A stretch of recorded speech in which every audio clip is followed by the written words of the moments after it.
Zdravo svima, dobrodošli u Almirin kutak. Danas radimo jedan pripravak koji je izuzetno zdrav, jako koristan za regulisanje mnogih bolesti u našem tijelu. Naročito se spominje u liječenju anemije, ali osim anemije, ove sjemenke, vidite, koprive, su izuzetno efikasne za još neka oboljenja. Nisu to samo oboljenja, to je nešto jednostavno što nas prati cijeli život. Evo recimo, jako su efikasna u ovoj kombinaciji sa medom koju ćemo sada raditi kod proljetnog umora, proljetnih alergija, potpomaže rad štitne žlijezde, potpomaže rad bubrega, također olakšava bubrežna oboljenja, dakle pomaže vam da pročistite malo svoje bubrege ukoliko vas boli ili imate neke upale. Također je vrlo bitno da napomenem da je ovaj pripravak koji ćemo sada raditi izuzetno efikasan u borbi protiv noćnog mokrenja kod djece. To je nešto što bi trebali da svi zapamtimo, te vas molim da ovaj video podijelite sa svojim prijateljicama i šire, neka svijet zna. Znači, osim anemije, ovaj pripravak sa sjemenkama koprive nam potpomaže u mnogim oboljenjima. Ja ću još dodati par ovih koje nisam zapamtila. Eto, nažalost, recimo, ovaj pripravak ne potpomaže, ne podiže nivo efikasnosti pamćenja, tako da još uvijek gubim pamćenje, jel? Kako stariji čovjek sve teže zapamti. Da vidimo šta još kaže. Jača organizam, daje energiju i snagu, otklanja umor i podiže imunitet.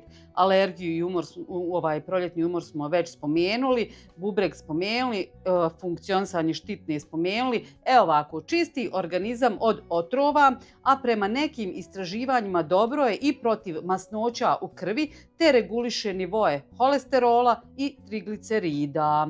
Eto, da znate za šta nam sve ovaj pripravak može koristiti. Šta nam treba za ovaj pripravak?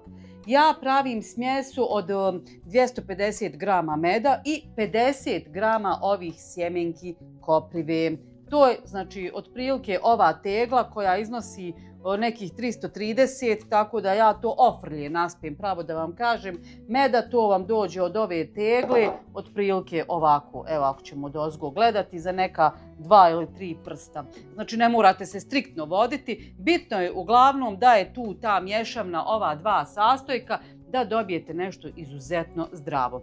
Treba nam čista tegla i obavezno jedna drvena kašika. Može plastična, ali željeznu nipošto. Pa idemo mi ovo sve fino da smućkamo. Da, još jedna napomena. Kako se koristi? Koristi se dnevno 1 do 2 male kašike. To je ona čajna kašika. Znači, zavisi u kakvom vam je stanju organizam, pravo da vam kažem. Ali evo, 1 do 2 te čajne kašike u toku dana. Ukoliko ne možete onako da pojedete, smetaju vam ove sjemenke, namažite na krišku pa polako. Znači namažete nam možda malo maslaca prije toga na krišku, pa ovoga meda i to će da ide kao podmazano, uz to još jednu šolju kakvog dobrog čaja i top.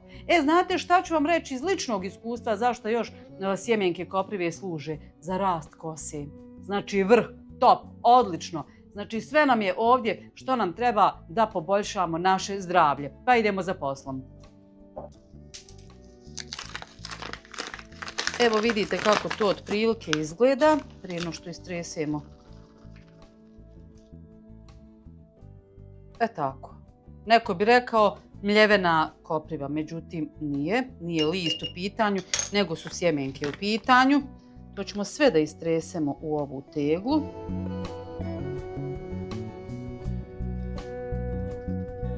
Sada ćete nasuti med. Evo ja ću nasuti ovako, ne baš do vrha. Zašto? Tako da imam dovoljno mjesta da ja to malo još i promiješam. Evo vidite, nisam baš nasula ta 2-3 prsta kako rekao.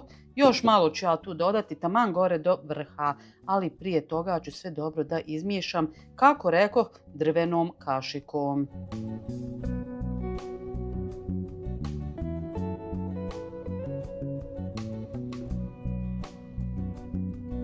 Evo vidite kako to izgleda kada se sjedini, baš onako pogusto. Međutim, mi ćemo sada dodati još malo meda, kako rekoh, to je to, i promiješati do kraja i pripravak je spreman. I evo ga, pripravak je gotov za nekih 3-4 minute koliko mi je bilo potrebno da sve to fino dobro sjedinim. Ovo ćete čuvati zatvoreno sa nekim dobrim poklopcem, nemojte da ulazi zrak. Na tamnom mjestu, ne morate stavljati u frižider, stavite negdje u ormar da ne dolazi u dodir sa svjetlosti. Kako rekoh, 1 do 2 kaščice dnevno možete namazati, a pravo da vam kažem, nije loša ideja i da stavite 1 kaščicu u mlako, mlijeko, ne u vruće, ukoliko ne možete da jedete onako sam med. Pravo da vam kažem, također se i ove sjemenke baš toliko i ne osjete na jeziku kako mislite da je možda grubo, ma jok kakvi. Još kad to fino omekša u ovome medu, vidjet ćete kako je ukusno, a i efikasno. Ja se iskreno nadam da će vam ovaj video pomoći i da sam navela sve što bi vam bilo eventualno potrebno. Često me pitaju može li to za djecu, za ovo, za ono. Znate šta, kad su u pitanju djeca, tu sam malo rigorozna. Znači vi morate da odredite i da pitate eventualno pedijatra da li je to dozvoljeno. Med kao med se daje djetetu, koliko ja znam, preko 1 godine starosti, bar tako sam ja uvela med. A sjeme koprive, to morate pitati svoje ljekare. To vam zaista ne smijem tvrditi. Također dijabetičari trebaju da budu vrlo oprezni u konzumaciji s obzirom da je med u pitanju. Možda maksimalno 1 kaščica, možda svaki drugi dan. Eto, čisto malo onako da pokrenete organizam. Opet, najbolje da se konsultujete sa ljekarom. Eto, to su neke 2 ovako rizične skupine osoba za koje ne smijem tvrditi da li smiju jesti ili ne smiju. Svi vi ostali, mislim da će ovo biti super. Odlično je da i za čišćenje jetre smo to već pročitali. Eto, to bi bilo sve za danas. Obavezno napravite i podijelite video sa svojim prijateljicama, kako rekoh i na početku. Gledamo se u nekom drugom videu. Ćao!